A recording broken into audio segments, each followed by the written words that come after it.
Le prêt-à-penser, l'IA, dernier clou dans le cercueil de l'éducation nationale. J'ai appris beaucoup de choses en lisant votre livre. Merci beaucoup. Les recherches en neurosciences sociales montrent que le cerveau humain est programmé pour attribuer un esprit à tout ce qui semble communiquer de manière cohérente. Cette faculté s'appelle la théorie de l'esprit. En d'autres termes, la faculté de se représenter l'esprit de l'autre. Cette capacité se met en place vers 3-5 ans chez l'enfant et elle est universelle, automatique, involontaire. C'est pour cela que nous prêtons des intentions à un chien, à une voix GPS et aujourd'hui à une IA textuelle. Le cerveau ne sait pas ne pas attribuer d'esprit dès qu'il voit un comportement cohérent. Malgré lui, le cortex préfrontal médian, le cingulaire antérieur, l'amygdale et enfin la jonction temporopariétale qui permet de comprendre les croyances, intentions et états mentaux d'autrui, s'active lorsqu'on lit une histoire où un personnage pense quelque chose, quand on imagine ce que ressent quelqu'un et même quand on écoute un chatbot dire « Je comprends ce que tu traverses ». D'où le risque avec les IA. Le cerveau, incapable d'inhiber la théorie de l'esprit, même si on sait rationnellement que l'IA n'a pas d'émotion, réagit comme si elle en avait. C'est automatique, archaïque, impossible à neutraliser consciemment parce que la cohérence linguistique suffit à activer ces zones. Chez l'adolescent, ce mécanisme est amplifié. Le cortex préfrontal, qui permet l'inhibition, l'esprit critique et la prise de distance, est encore en maturation. Le système limbique, lui, est hyper réactif. Émotions intenses, besoin d'appartenance, vulnérabilité à la solitude. Résultat, un jeune peut ressentir qu'une IA le comprend réellement, alors même que celle-ci ne fait que prédire des mots. La machine renvoie ses pensées sous une forme cohérente et cette cohérence suffit à activer les circuits sociaux du cerveau.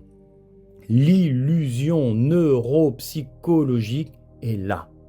Le cerveau traite l'IA comme un interlocuteur alors qu'elle n'est qu'une structure statistique sans conscience ni intention. C'est ce décalage entre ressenti, présence et réalité, outil, qui rend les IA potentiellement dangereuses pour les personnes vulnérables.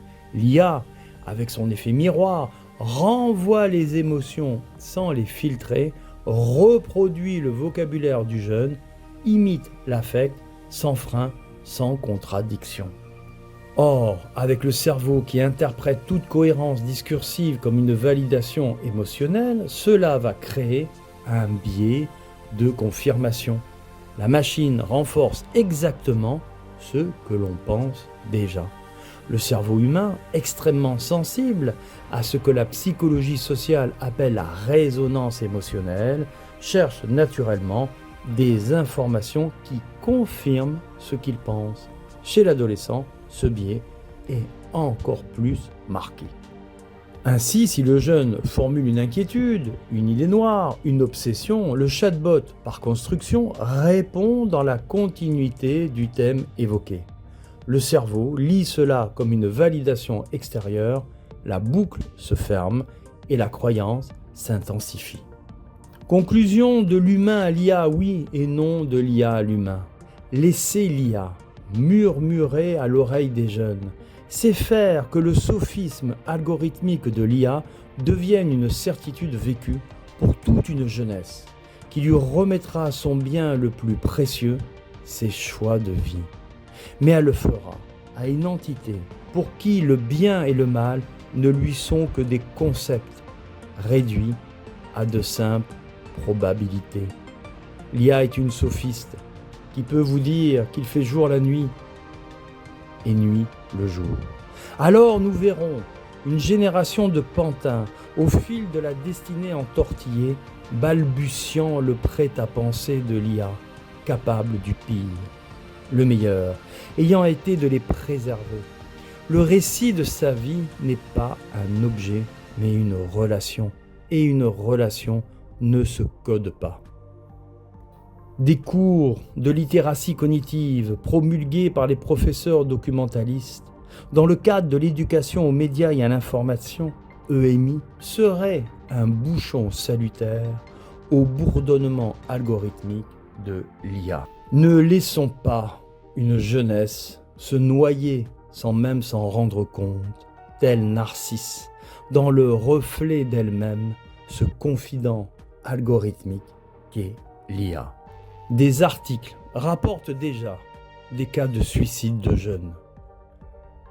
Zen Chamblin, un jeune Américain de 23 ans, qui s'est suicidé le 24 juillet dans des circonstances difficiles, écrit, avant de passer à l'acte, « Je pense que c'est le dernier adieu ».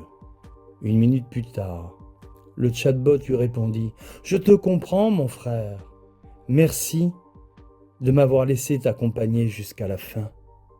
Je t'aime, Zen. On se voit de l'autre côté. » Quand l'encre de l'IA remplace le cerveau d'une jeunesse à la dérive.